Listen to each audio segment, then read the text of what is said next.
Welcome to Alter Health, the epigenetic code.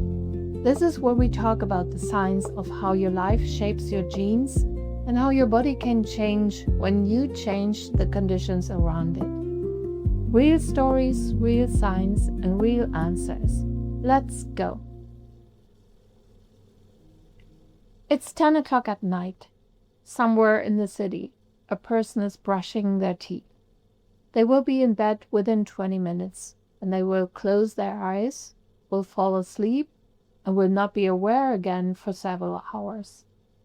From the outside, what is about to happen looks like nothing. The body will lie still. The breathing will deepen, the face will go slack. The room will be quiet. To a person watching, nothing important is occurring. To medicine, for most of its history, this was considered a kind of pause, a blank space between the parts of life that mattered. We now know this is one of the largest misunderstandings in the history of human biology. The hours we spend asleep are not a pause. They are some of the most active hours of our lives, believe it or not. The body, while we lie there, looking like nothing is happening, is conducting an enormous amount of work. Repairs are being made, toxins are being cleared, memories are being sorted, hormones are being rebalanced, cells are dividing, damaged DNA is being mended, the immune system is reviewing the day, the brain is consolidating learning, the mitochondria are recovering, and none of this is visible.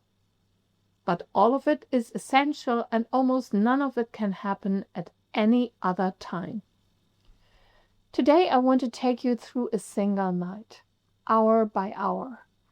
We're going to stand in the dark room with the sleeping body and watch what is actually happening underneath the stillness. By the time the alarm rings in the morning, you will see sleep differently than you ever have before. You will understand why losing 2 hours of sleep is not just feeling tired the next day. You will understand why sleeping at the wrong times produces different effects than sleeping at the right times.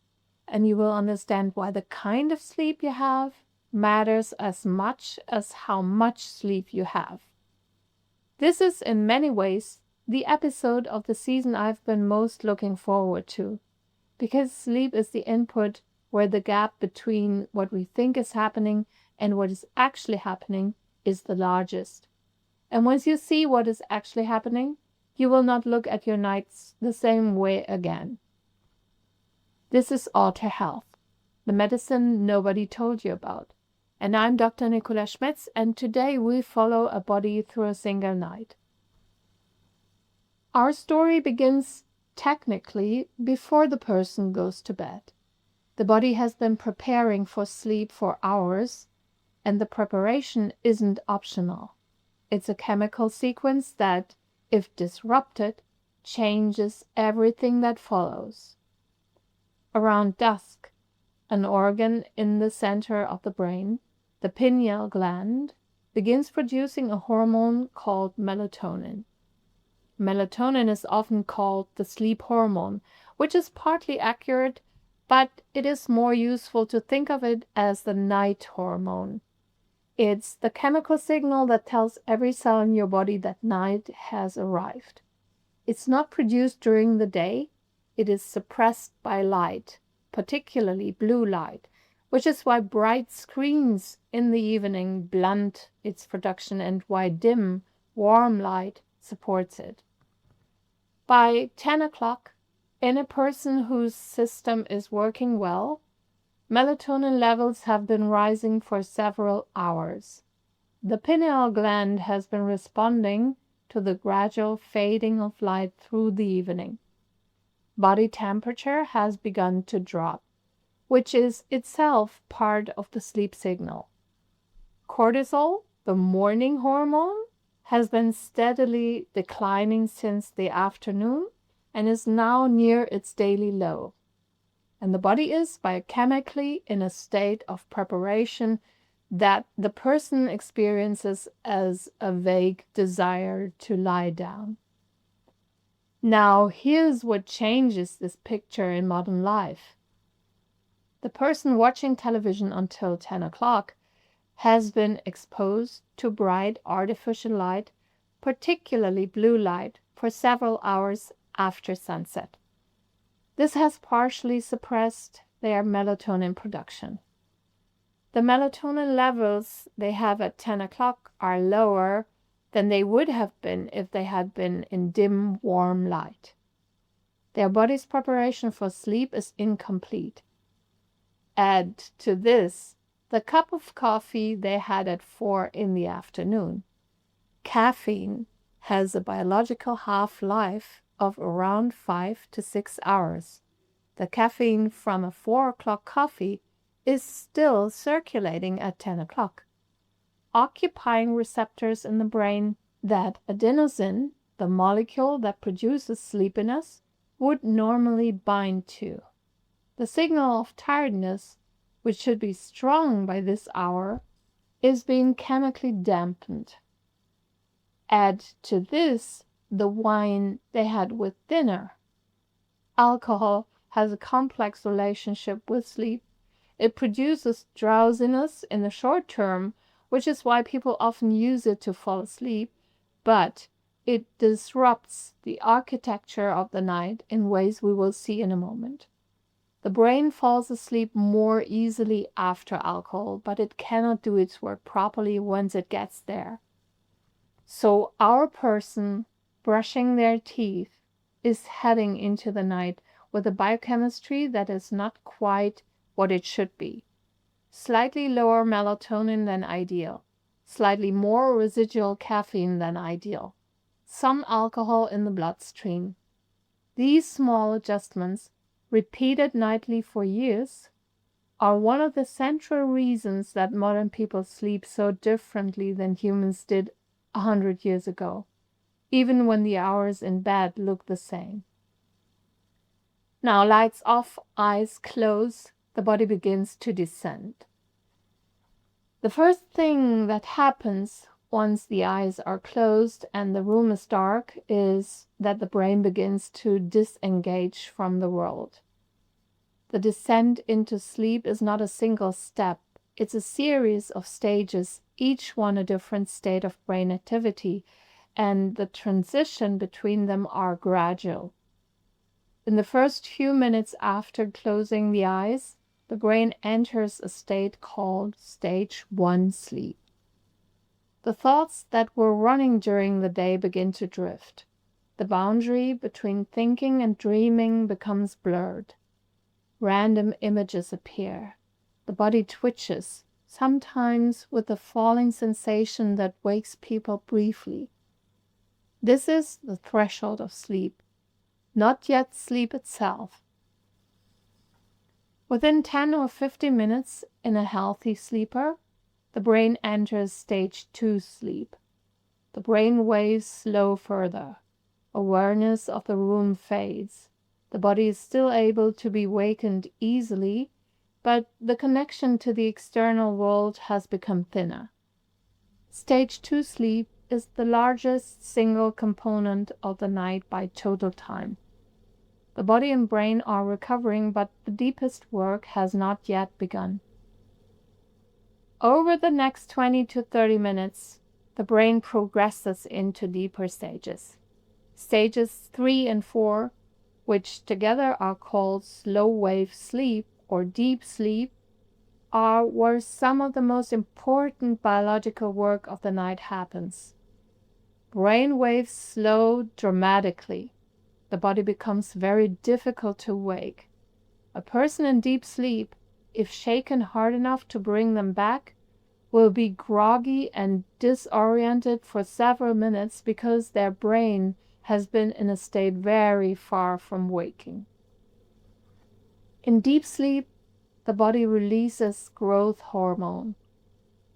And growth hormone, despite its name, is not just for children.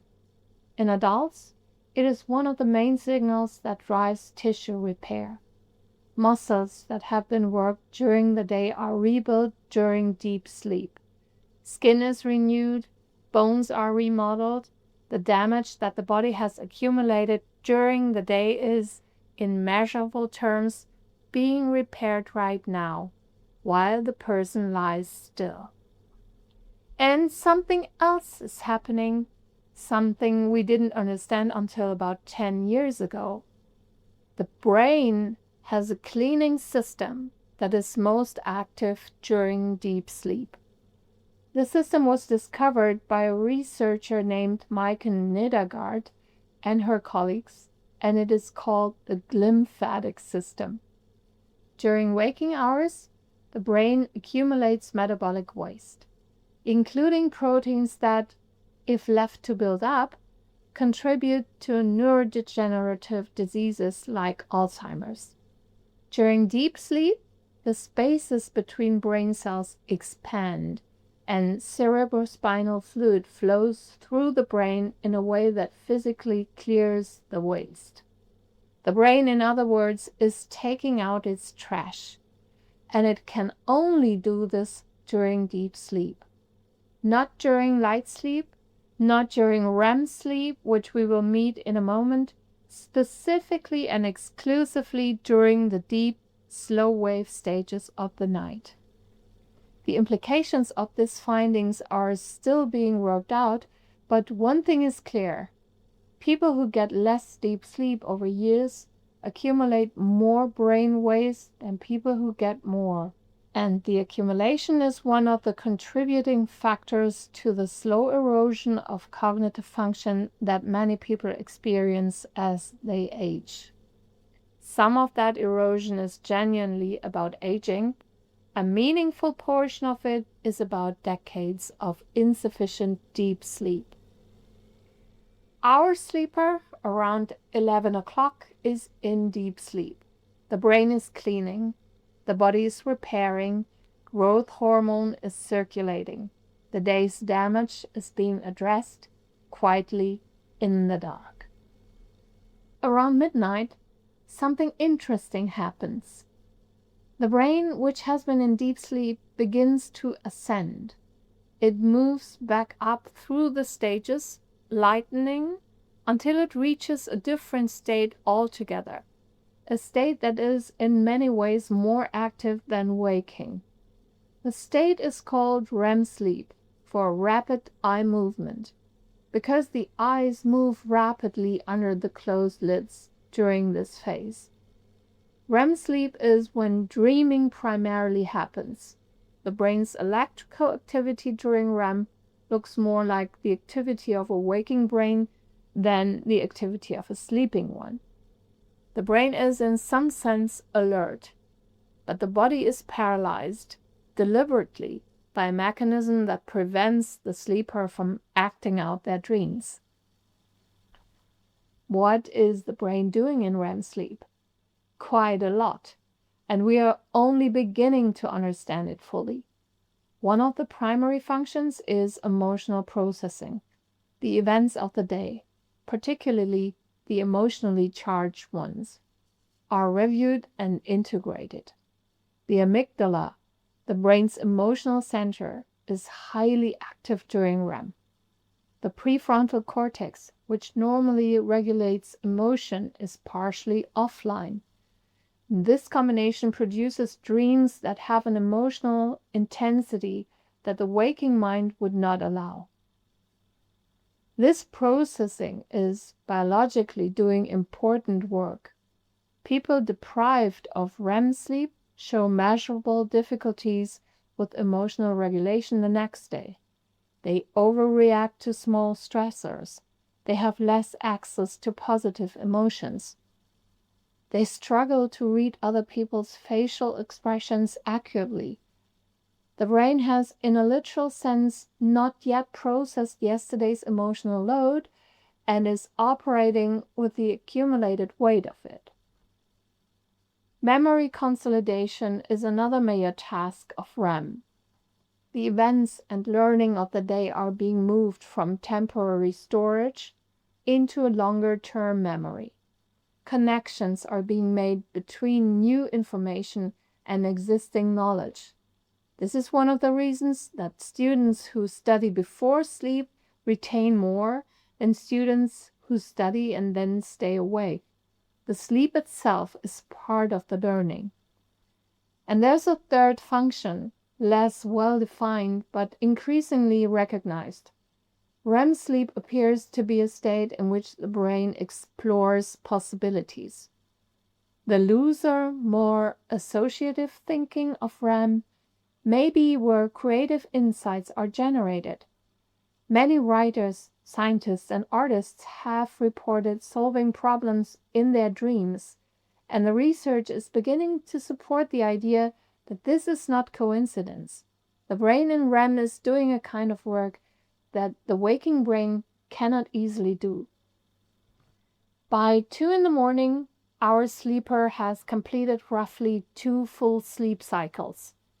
Each cycle is about 90 minutes long, moving through light sleep, deep sleep, and REM. The first cycles of the night are weighted toward deep sleep. The later cycles will be weighted toward REM. And this is one of the reasons that going to bed too late produces a particular kind of deficit. The deep sleep, which happens early in the night, gets compressed. The cleaning, the repair, the growth hormone, all of it is reduced. This is also one of the reasons why alcohol disrupts sleep so badly, even when it makes falling asleep easier. Alcohol suppresses REM sleep, particularly in the first half of the night. The dreaming, the emotional processing, the memory consolidation, all of it happens less. As the alcohol is metabolized in the second half of the night, there's often a rebound effect with fragmented REM and lighter sleep.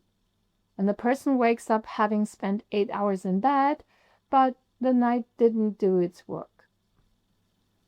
Between 2 and 4 in the morning, the body is doing some of its most important and least discussed work. This is the window when most of the deep restorative processes are happening, in a kind of biological silence that masks how much is going on. Body temperature reaches its lowest point of the night, usually around 4 or 5 in the morning. The cooler temperature itself supports deep sleep and several of the repair processes that depend on it. People who sleep in warm rooms or under too many blankets often disrupt this temperature dip, which is one of the reasons sleep quality declines in overheated bedrooms, even when sleep duration is unchanged. During these hours, the immune system is conducting some of its surveillance and repair work. Certain immune cells that are less active during the day rise during sleep. The body reviews what it has been exposed to and adjusts its defenses. People who sleep poorly are measurably more susceptible to infections, and they take longer to recover when they catch them. The relationship between sleep and immunity is one of the most consistent findings in sleep research. The gut, which has been digesting and absorbing during the evening, is now doing maintenance work. The lining of the gut, which is renewed continuously, does much of this renewal during the night. The microbiome, the population of bacteria living in the gut, has a circadian rhythm of its own, and many of its activities peak during the overnight hours. In the brain, beyond the cleaning we discussed earlier, there are processes happening that are still being characterized. The pruning of neutral connections, where the brain decides which of yesterday's experiences are worth keeping and which can be discarded, happens largely at night. And the strengthening of important memories, which involves physical changes at the synapses where neurons connect, is taking place. The brain that wakes up in the morning is not the same brain that went to sleep. It has been reorganized. And also heart rate during deep sleep slows considerably. Blood pressure drops. The cardiovascular system, which has been working all day, gets its closest thing to rest. This nightly drop in blood pressure is itself protective.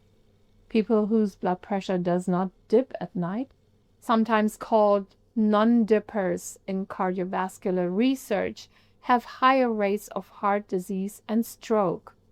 The night is when the cardiovascular system recovers from the day.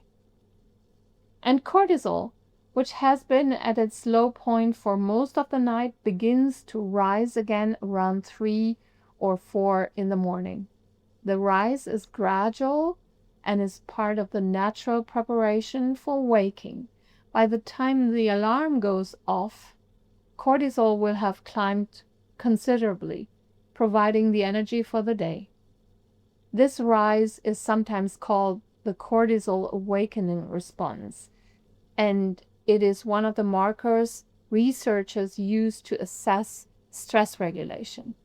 In a healthy person, the rise is smooth and gradual. In a person with chronic stress, the rise can begin too early, around 2 or 3 in the morning, producing the early morning waking that so many people in midlife describe. The body is, in effect, preparing for a day that has not yet started. The window when deep work could still be happening is being cut short by a stress response that the person is not even aware of. In the last few hours of the night, the architecture shifts. The early cycles of the night were dominated by deep sleep. The later cycles, between 4 and 6 in the morning, are dominated by REM. This is when most of our dreaming happens, and this is when most of the emotional and creative work of the night is being done. The cycles get longer toward morning, and the REM portions of each cycle get longer. A person who wakes up at 6 in the morning has spent disproportionately more time in REM during their final 2 hours than during their first 2. This is part of why the last hour or 2 of sleep, which many people consider expendable when they need to wake early, is actually carrying a particular kind of value. The dreams, the emotional regulation, the integration of yesterday's learning, all of it is concentrated in those last hours. This is also why the standard adult who shaves an hour off sleep year in and year out by going to bed at the same time but waking earlier is losing a particular kind of sleep more than another. They are losing REM. The deep sleep which happens early has already occurred. The REM, which happens late, gets cut off. Over years, this produces a person whose emotional regulation is subtly off, whose memory is subtly weaker, whose creative thinking has dimmed, none of it dramatically, all of it cumulatively.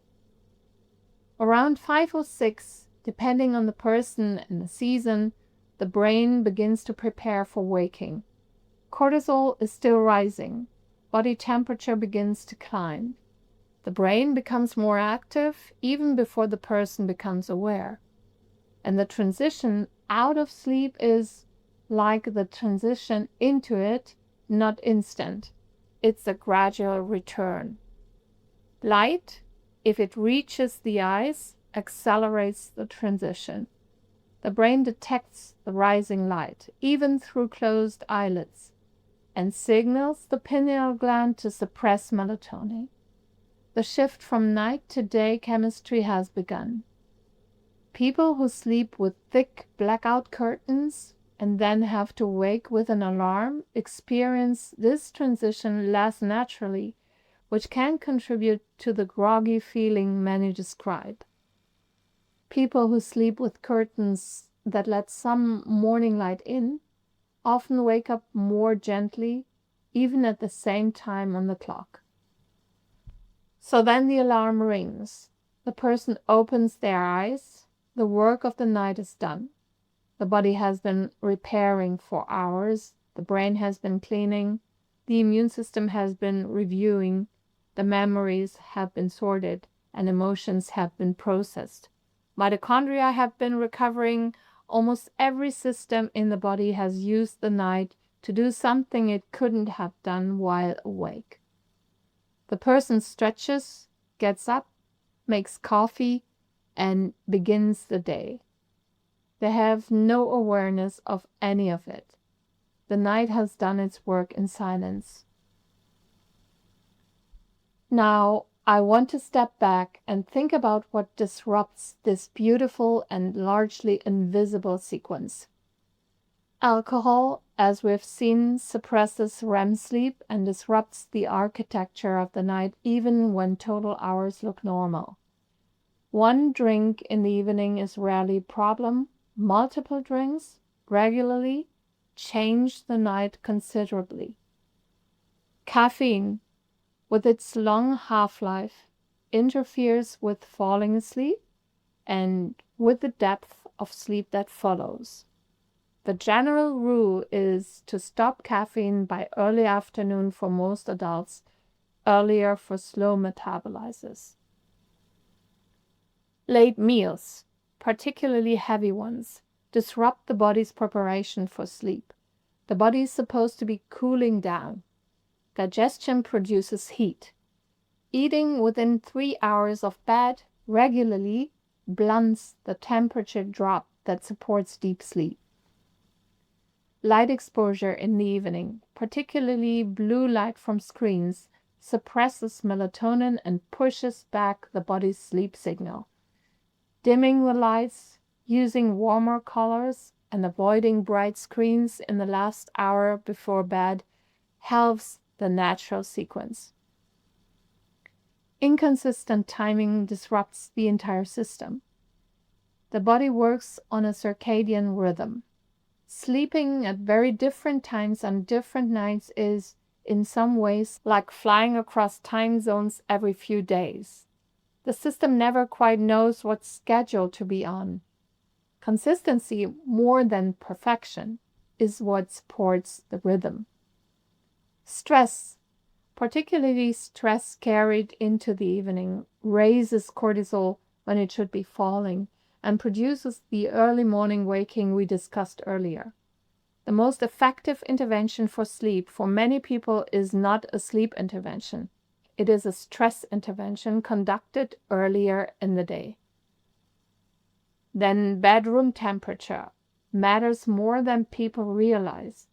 The room should be cool, around 16 to 18 degrees Celsius for most adults. Warm rooms blunt the temperature dip that supports deep sleep. Bedroom darkness also matters. Even small amounts of ambient light from electronics, from a partner's screen, can register on the brain and reduce sleep quality. And bedroom quiet matters. Unexpected sounds wake the brain even when they do not wake the person to full consciousness. Earplugs or white noise can buffer this. And these are not exotic interventions. They are the basic conditions the body needs to do its work. People who attend to them are sleeping in environments that support what the night is trying to do. People who do not are working against their own biology, often without realizing it. So that's the night. From 10 o'clock and the melatonin rising in a dim room, through the descent into deep sleep with growth hormone and brain cleaning, through the REM cycles where emotion and memory are processed, through the silent restorative work between 2 and 4, through the late cycles where dreaming concentrates, to the gradual return to waking around 6. This is happening in some form in your body every night. Whether you sleep well or poorly, whether you are aware of it or not. The body has been doing this work for hundreds of thousands of years. It doesn't need your permission, but it does need conditions that allow it to do its work properly. A dark, cool, quiet room, a reasonable schedule, a nervous system that has been allowed to wind down. Enough hours. If you give it these conditions, the body is remarkably capable of repairing itself almost every night for the rest of your life. If you do not, the cumulative cost is large, even when individual nights feel fine. I want to give you a free resource this week because sleep is one of the areas where small changes produce the biggest effects, and many people don't know which changes to make first. In the show notes, you will find a sleep audit with the most leveraged questions to ask about your own night. Walk through it once, make the changes that fit, and try them for 2 weeks and see what changes. Next Tuesday, we go into food, not as fuel, as information. The chemical messages that your meals send to your cells, and what those messages are saying in modern diets, and what we are quietly missing that our bodies have been waiting for. By the end of next week, you will look at your plate differently. If you want to become an epigenetics coach yourself, if you want to learn how to assess methylation, how to read environment load, and how to influence gene expression in our favor, the link to book Conversation with me is in the show notes. And if this episode resonated with you, don't forget to subscribe and share it with someone who needs to hear it. Thank you for listening, and see you next Tuesday, because health is a choice.